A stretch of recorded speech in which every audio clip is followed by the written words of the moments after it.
Section 6.3a, today we are graphing basic exponential functions. Very basic. That's the learning target. Write it down if you want. We'll click to the next slide with our two examples. First two examples. Boom! So we're just going to, and when I say basic, I mean pretty basic. We're going to graph f of x equals 2 to the x. Now we're going to graph g of x equals 1/2 to the x. Look, already a typo. Whoop, let's make that a g. Cool. So here, f of x or g of x, having that letter, that f of x, f parentheses x or g parentheses x, that's just a way of telling the difference between these two functions. You can just as easily say y equals 2 to the x or y equals 1/2 to the x. The f of x or the g of x is just saying that's the output. When you input the number x, 2 to the x is the output. Or when you input a number for x, 1/2 to that number is your output here. So, just function notation. Let's go ahead and get started with graphing f of x equals 2 to the x. So this is an exponential function where the variable is in the exponent. So the base is a constant, the base is 2 in this example, and the exponent is going to vary, it's going to change. So what I'm going to do is I'm just going to pick some numbers to input for x. So we're going to put 0 in the middle, and then I'm going to say 1, 2, and 3, and then -1, -2, and -3. We're going to check all those x numbers. We're going to get an idea of what's going on, and then we'll put each of these points from the table on the graph, talk about it, connect points, look at the shape of the curve, go from there. So let's start with when x is 3.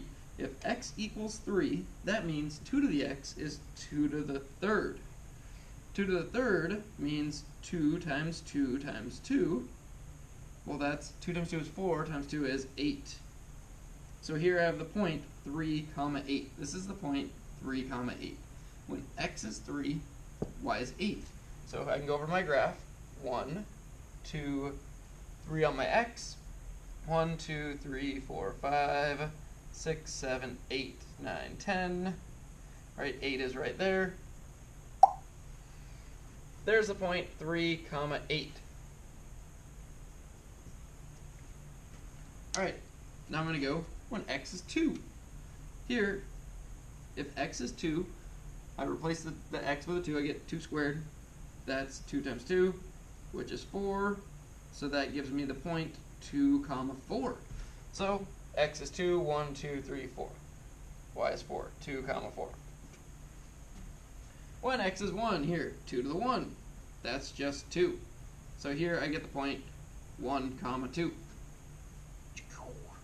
1, 2 goes right there, 1, 2. Now, when x is 0, we get 2 to the 0. And what we're going to do here, you may already know your exponent rules. Wonderful. If not, we're going to look at this pattern, at what's happening as these x numbers are decreasing. So here, if I go 1, 2, 3 of x's increase, I notice like the output, when x is 1, y is 2. When x is 2, y is 4. When x is 3, y is 8. So the output is doubling. 2 times 2 is 4. 4 times 2 is 8, right? If I go backwards, go that way, right? It goes 8, 4, 2. In other words, I am multiplying 1 fewer 2 each time, or I'm dividing the output by 2. So this pattern going this way is doubling. Pattern going this way is dividing by 2. So here, I'm going to divide this by 2, and it's just going to give me 1. 2 divided by 2 is 1. So here, I get the point 0, 1. So 0, 1 is going to go right there. So 0, 1. Boop, boop. And then to continue, I'm going to have 2 to the -1. Well, I'm just going to continue this pattern, and I'm going to divide by 2, and I'm going to get 1/2. So I get the point -1, 1/2. For -2, I get 2 to the -2, which is 1 divided by 2 times, or 1/4. So here I get the point -2, 1/4. Here, when we're graphing by hand, it just gets close to 0, basically. And then here, 2 to the negative third. When x is negative 3, I get 1 divided by 2 times 2 times 2, which is 1/8. Boom. So basically, a way to think about negative exponents, positive exponents just mean you're multiplying over and over and over again by that same number, right? That exponent number, like when the exponent is 3, it tells you multiply 3 2's together. And the bigger that exponent gets, the more times you multiply. Now, if that exponent goes negative, well, negatives are the opposites of positive. So here, positive exponents say multiply. The opposite of a positive exponent will be a negative exponent, and the opposite of multiply is divide, which is why with negative exponents we are dividing by the base. It's 1 divided by the base that many times. So now that we have these dots, let's think about what's happening here. As these positive exponents, or these x's, get bigger, we're getting more positive exponents, which means we're multiplying by 2 more and more and more. So our graph is going to continue doubling in size, because if you multiply by 2, you double. So here, our graph is just going to get really steep. It's going to get really big. Like the next one's going to be 16, because 8 times 2 is 16. The next one will be 32, 64, and so on, right? It's really big. As we go this way, in the negative x direction, we are dividing by 2 each time. We're multiplying by half. We're cutting it in half. And if you think about it, if you take something and you cut it in half, you got half. And then in half again, you got a quarter. And then an 8. And then a 16th. And then a 32nd. And then 1/64. These numbers are getting really, really small. But what's happening is we're taking a positive number and we're dividing it by 2, which is another positive number. And a positive divided by a positive is still a positive. And a positive is always going to be bigger than 0. So what we get here is we get this behavior where these numbers are getting really, really close to 0 because we're cutting them in half over and over and over again. We're dividing by 2 over and over again. But they're never going to quite get to 0. So what we get here is we get what's called asymptotic behavior, or we have an asymptote at y equals 0, or at the x-axis. And with this, we can talk a little bit about the domain. So the domain for this function, well, we can put in positive numbers, we can put in negative numbers, we can put in 0 for x, because remember, the domain is talking about our inputs. So we put in all those. We can put in fractions and irrational numbers. Talk about that more in like algebra 2 and whatnot. But the domain here is just going to be all real numbers. The range is more interesting. Remember, the range is talking about the set of outputs for this function.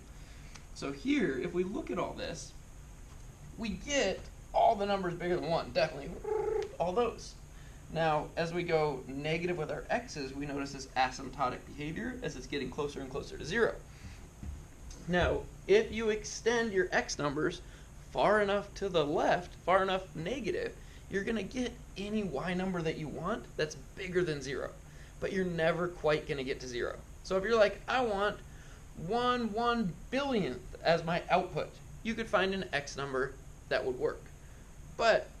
And you could find one that's even closer to 0, but you could never quite get there. So the range here, we're going to say, is all numbers that are greater than 0. Not equal to, we'll never actually get there, but we can get arbitrarily close as we want. Okay, you can learn more about like getting arbitrarily close to something when you get to calculus. It's fun stuff. All right, now that's that function. Notice it's y equals 2 to the x.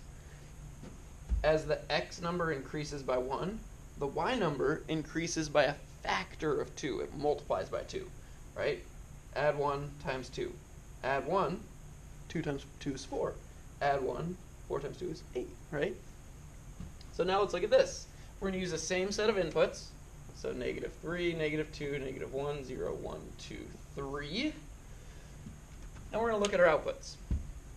So here, 1/2 to the third, start down here again, is we're going to get 1/2 times a half times a half, right? Because it's just 1/2 to the third. There's 3 of them.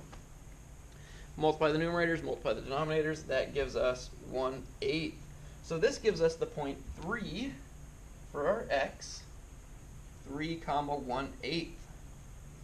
And then 1/8, so we're really close to 0 here. Whoop, right there.